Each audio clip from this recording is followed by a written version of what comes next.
السلام علیکم خوږو دوستانو، ستړي مه شئ. خدای پاک دې وکړي چې جوړ او روغ یاست.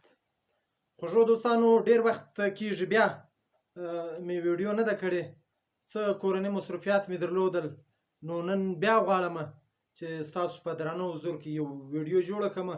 خوږو دوستانو، زه وخت ناوخته د مختلفو شاعرانو شعرونه ترتیبوم او ویډیو جوړوم او پر خپل یوټیوب پورته کوم، په دې خاطر چې ستاسو د ساتیري وړ وګرځي.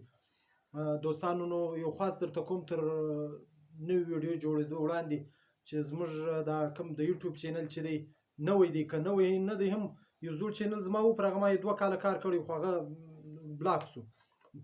نو دا چینل یو 4 میاشتې کېږي، غالبا دغونې وخت به کېږي ما کار پر کړی دی. نو دوستانو، یو خاص بیا درته کومه چې کوم نوي ملګري چې په اول واره زما دا ویډیو ګوري، نو دوستانو تر ټولو وړاندې زما چینل سبسکرایب کړئ او د سبسکرایب په څنګ کې چې کوم د بیل آیکن دی یا د زنګ نشان دی یا د ګنټۍ چې کوم نشان دی دا ووهئ او پر ال باندې کلیک کړئ. د دې معنا دا ده چې هر وخت زه نوې ویډیو پورته کوم تاسو ته په خپله نوټیفیکشن درځي، تاسو خبروي چې نوې ویډیو پورته شو، نو تاسو وګورئ. نو دوستانو، ستاسو نور قیمتي وخت نه اخلم، زه خپل یو پخوانی شعر به ستاسو په درانه حضور کې وړاندې کړم. خدا پاک دې وکړي چې ستاسو د خوښې وړ وګرځي. وایي ستا په عظمت او په لویي کې سړی څه ووایي، ستا په عظمت او په لویي کې سړی څه ووایي، او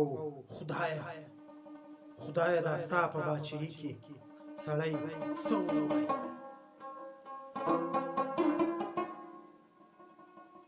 چې یې څنګلوری د غربت څخه نه هر ویده سي، چې یې څنګلوری د غربت څخه نه هر ویده سي، د دې خانانو په خاني کې سړی څه ووایي.